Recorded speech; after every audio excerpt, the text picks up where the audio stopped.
Hello dear students, today I am going to continue chapter 8 of Organization of Commerce and Management, Standard 12 Commerce, session number 22. This is the last session for the particular chapter. After this one I will start the financial market. Because of the particular information whatever the provided by the board, this particular point is not there in the syllabus for this year, right? So उसको आपको समझाने के लिए हमने तैयार किया lecture. So please look after that one, उसको detail में थोड़ा देख लेना, फ्यूचर में काम लगेगा. So difference between the fixed capital and the working capital. जब डिफरेंस आता है, मैंने आपको पहले भी बोला, you have to write down the points, right? So points of differences are there, उसका एक कॉलम बनाओ, फिर fix capital and working capital. Exam में यही याद रखो कि पहले कौन सा पूछा गया है. For the confusion sometimes they are asking that working capital and fix capital, difference between working capital and fix capital. आगे भी हमने देखा था gross and net working capital. तो हमारे सिलेबस में मीन्स हमारी बुक में है GWP एंड NWP. एग्जाम में शायद आ जाता है NWP GWP, आपको कंफ्यूज करने के लिए, राइट? तो keep in mind the point. Let's start with the meaning of the fix capital. Capital invested in fixed assets such as land, building, machinery, furniture is called fixed capital. ये 11th standard का meaning है, आपको मालूम है. तो fix capital किसको बोलते हैं? When the total capital invested by the businessman in the land, building, machinery, furniture, etc. List बहुत लंबा है. When the particular person invested in all these things, it is known as means capital investment is done by him. It is called fixed capital. What is working capital? Capital invested in current assets. आप ये याद रखोगे तो बाकी सब कुछ आपको याद रह जाएगा. फिक्स कैपिटल में आपको क्या रखना है, क्या याद रखना है? Capital invested in fix capital. यहाँ capital invested in current assets such as कौन कौन सी? Stock of raw materials and finish goods, यानी stock, debtors, BR that is based receivables, right? बहुत बड़ा लिस्ट है, यहाँ ये तीन याद रखो. Etcetera is called working capital. So meaning में आप देखा, कैपिटल जब इन्वेस्टमेंट होता है फिक्स एसेट में वो फिक्स कैपिटल है. कैपिटल जब इन्वेस्टमेंट होता है करंट एसेट में वो वर्किंग कैपिटल है. You have to keep in mind the name of both. Next one, period. Blocked up for a long period in business. ये जो कैपिटल है, ये जो आपकी फिक्स कैपिटल है, राइट? हमारी जो फिक्स कैपिटल होती है वो लंबे समय तक for a long time period business में रहती है. उसका बेनिफिट भी है, लेकिन वो पैसा ब्लॉक हो जाता है. That is the thing here. Working capital में block up for a short period in business. तो ये जो पैसा है बहुत कम समय के लिए होता है, शायद less than 1 year, most probably less than 1 year, right? So आपको मालूम है करंट एसेट्स होती है, जो डेटर्स होते हैं, 1 साल में आपको पैसा देते हैं. Maybe some of them are bad debts, but वो भी बहुत नहीं होता है, 10%, not more than 10%, right? So block कम होता है. लिक्विडिटी, प्रवाहिता जिसको बोलते हैं हम, ये याद रखना, क्योंकि पूरे लाइफ टाइम जब तक आप सीखोगे, अकाउंट में रहोगे, ऑर्गेनाइजेशन ऑफ कॉमर्स में रहोगे, राइट? फाइनेंशियल मार्केट में रहो, ये लिक्विडिटी आपको याद रहना. बिजनेस तो लिक्विडिटी याद होना चाहिए, राइट? ये लिक्विडिटी क्या है? Ratio of liquidity is less as it is invested for a long period in fix assets.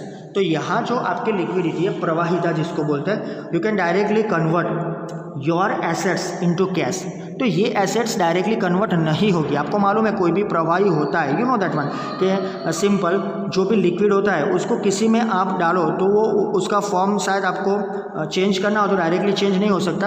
अगर आप उसको फ्रीज में रखोगे तो ही चेंज हो सकता है, you know that one, right? So that is the thing. प्रवाहिता इसी को बोलते हैं, जो किसी में आप डालो वो उसमें सेट हो जाता है. तो यहाँ as per the our particular fix capital working capital, आपको ये याद रखना है कि आपके पास जो भी फिक्स एसेट्स और करंट एसेट है वो इजीली कैश में कैसे कन्वर्ट हो जाती है. जो भी इजीली कैश में कन्वर्ट हो जाए उसकी लिक्विडिटी हमें मालूम है हाई होगी, और जो कैश में कन्वर्ट ना हो उसकी लिक्विडिटी लो होगी. तो आपको मालूम है कैश एंड कैश इक्विवेलेंट है, वो इजीली कैश में कन्वर्ट हो जाता है. ये लॉन्ग टर्म नहीं होंगे, राइट? यहाँ होगा working capital. Ratio of liquidity is high as converted into cash easily. तो it should be directly converted into easily. यहाँ पर देखो, स्टॉक होगा 1 साल में बिक जाएगा, राइट? डेटर्स आपको 1 साल में पैसे मिल जाएंगे. बिल्स रिसीवेबल है, मैच्योरिटी डेट में 3 महीने में मिल जाएगा. तो with in 1 year you will get the money. So that's the 3 point, meaning, period and liquidity. Next point, that is the 4th one, risk. Fix capital में रिस्क क्या है? Is high. लंबे समय तक बिजनेस में रहेगा, आउटडेटेड हो जाएगा, ऑब्सोलेट हो जाएगा, तो रिस्क है. यहाँ पर working capital very less risk. तो यहाँ रिस्क जो फैक्टर है बहुत कम है. शायद we can say zero level risk. Sometimes debtors में बोला बैड डेब्ट्स हो जाता है, sometimes maturity paper bills receivable जो होते हैं शायद आपको उसको एक्सपांड करना पड़े। आप 11th में हो, आपको 11th में आप सीख चुके हो regarding the particular bad debts कैसा होता है और बिल्स रिसीवेबल क्या है। आपको शायद ग्रेस पीरियड के बाद भी पैसे ना मिले तो you have to give some other time period 1 month, right, फिर से उसको एक्सटेंड करना पड़े। तो रिस्क नहीं है, वैसे तो बहुत कम रिस्क है। तो यस, फिक्स कैपिटल में ज़्यादा, वर्किंग कैपिटल में लो। Next one, requirement. Fix capital की रिक्वायरमेंट बिजनेस में क्या है और वर्किंग कैपिटल की रिक्वायरमेंट क्या है। तो requirement to purchase fix assets such as land, building, plant, machinery.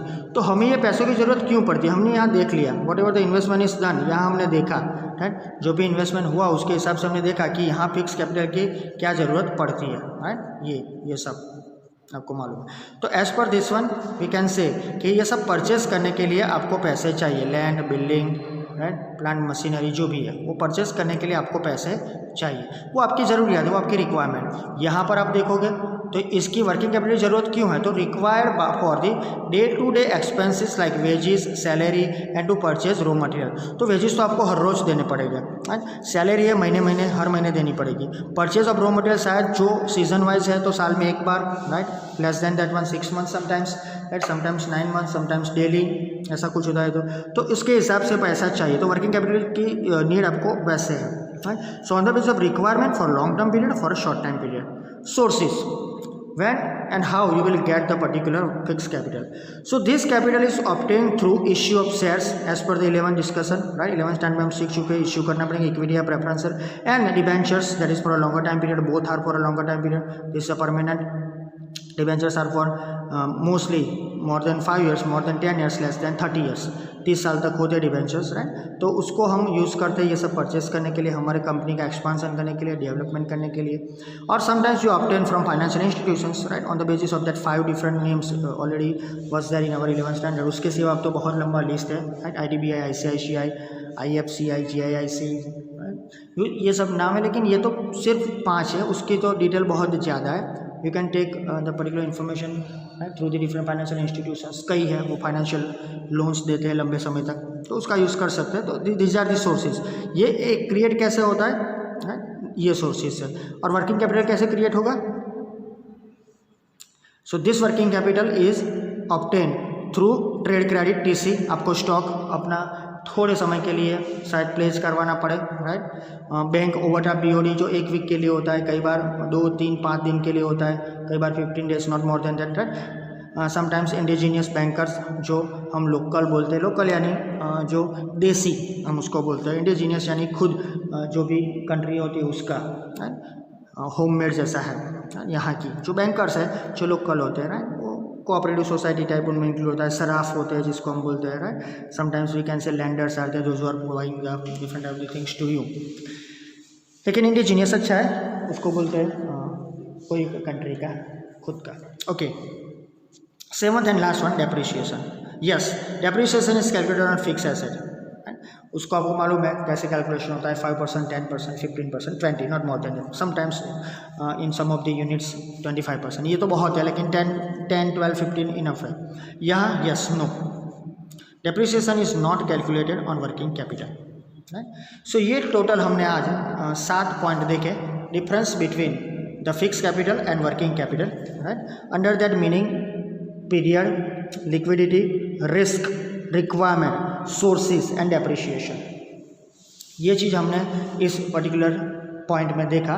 So difference फिर से एक बार बोल देता हूँ, ये आपके सिलेबस में नहीं है, लेकिन keep in mind the particular information is very important. आपके सिलेबस में सिर्फ वर्किंग कैपिटल तक ही है, right. So also that decisions are not included.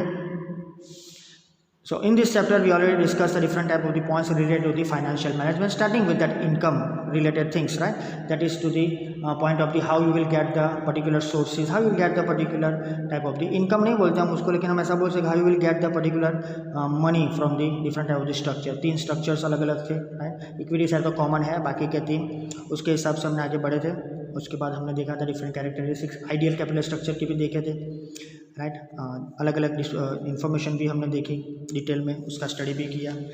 So here the chapter is completed. यहाँ पर हमारे ये चैप्टर ख़त्म होता है। You have to write down the exercise, okay. Okay, as per the particular questions and extra questions जो होंगे वो मैं आपको after the completion of the particular information में देता ही रहता हूँ, और it will be there in your examination भी हमने लेते हैं, उसमें भी कई अलग अलग टाइप के क्वेश्चंस आते ही है।